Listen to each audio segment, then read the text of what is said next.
A couple of weeks ago, I recorded a video talking to people here in New York on how they've been able to survive the coronavirus pandemic. They shared their experiences, and so I took it a step further, talking to my family and friends who live outside of New York. So they sent me back videos relaying their experiences on how they've been able to survive since this crazy pandemic started in March up until now. Again, I want to take this time out to say thank you to each and every one of you for participating. It means a lot. And remember, as the cases are currently rising all across the world, we can keep ourselves safe by washing our hands, social distancing, and most importantly, wearing a mask. It saves your life and saves mine as well. Thank you for watching The Diary Show. Now enjoy. So I was asked by my darling cousin to talk about how I survived the pandemic. Simply put, I would say my faith in God, family, and friends was ultimately how I pulled through the height of it and is still pulling through.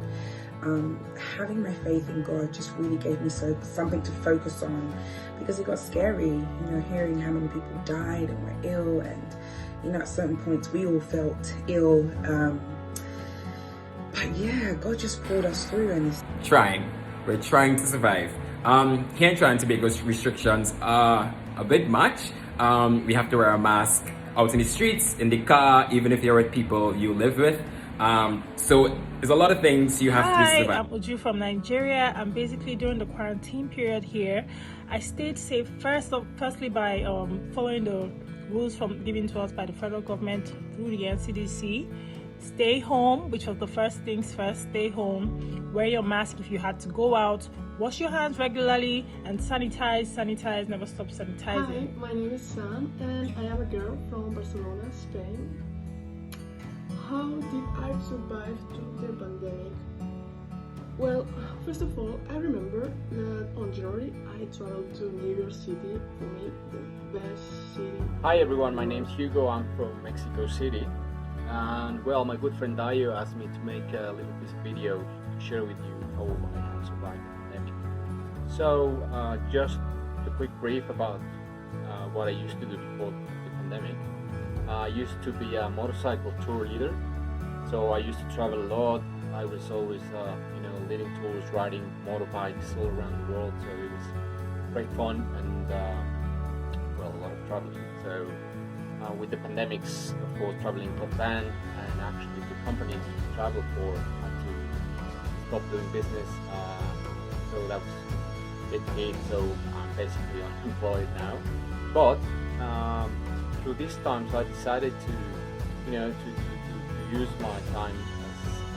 I refrain from going outside. I only go outside to go to the supermarket or to my friend's house. I kind of created like a closed circle, a pod body system, I'll call it, whereby on the weekends I'll just go to a friend's house, or a friend will come to my house, where it's just like 2 or 3 friends that I'm only seeing, so that I still have that human connection. I don't die in isolation. My amazing family, I moved back in with them at the height of the pandemic, and it was really nice. We got to do everything from cooking, we tried sprinkle cake, we tried seafood boil, I think the whole world did, and just really enjoy each other's company, reconnect, because it had been a while that we had all been under one roof.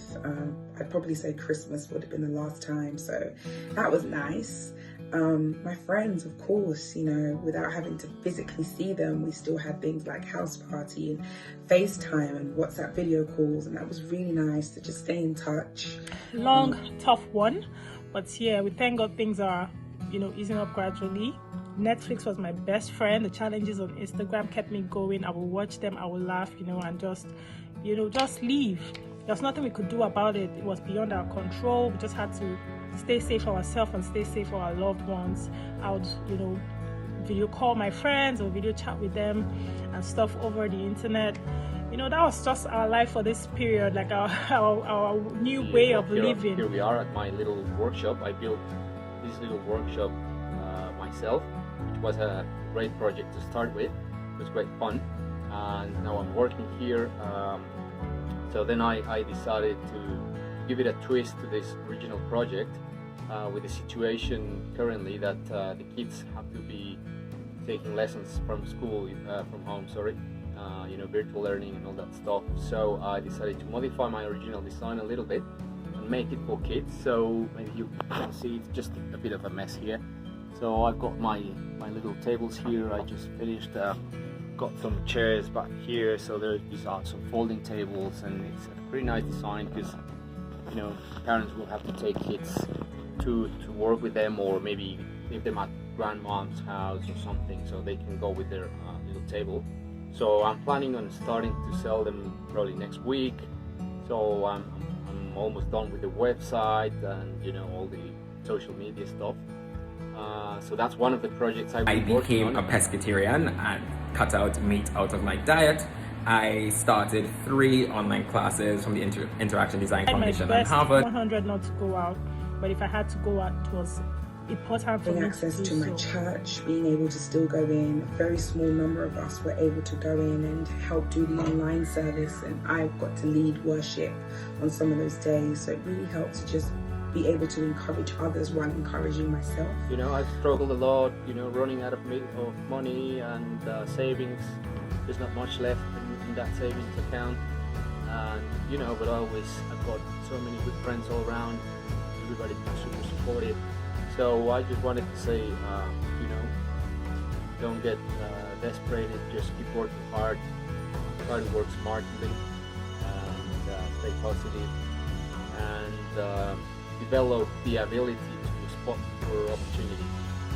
Spotting opportunities has been the main skill I've developed during this time, and I think it's a time that comes with a lot of opportunities with all these difficulties we're going through. So best wishes to everybody, and see you around. Thanks, Dio. This is a time we should take for ourselves to just relax and thaw out, because we were working a lot. However, it's been a lot, and I'm still trying to find ways to survive. Started to do exercise every day, to do new recipes, just take time to study, to take time to sleep. Not a lot of hours, but 7-8 hours per day. I started to see new series and new films that there was many months ago that I didn't see.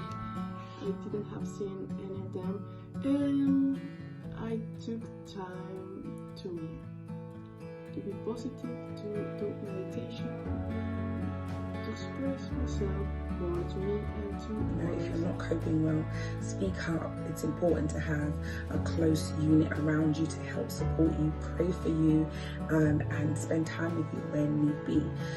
Of course, maintaining the rules that were put in place. Let's all be responsible. So wearing my face mask, social distancing are like the new norm. And I did do those things, and I'm still doing. So ultimately, that's how I survived, by my faith in God, my family, and my friends.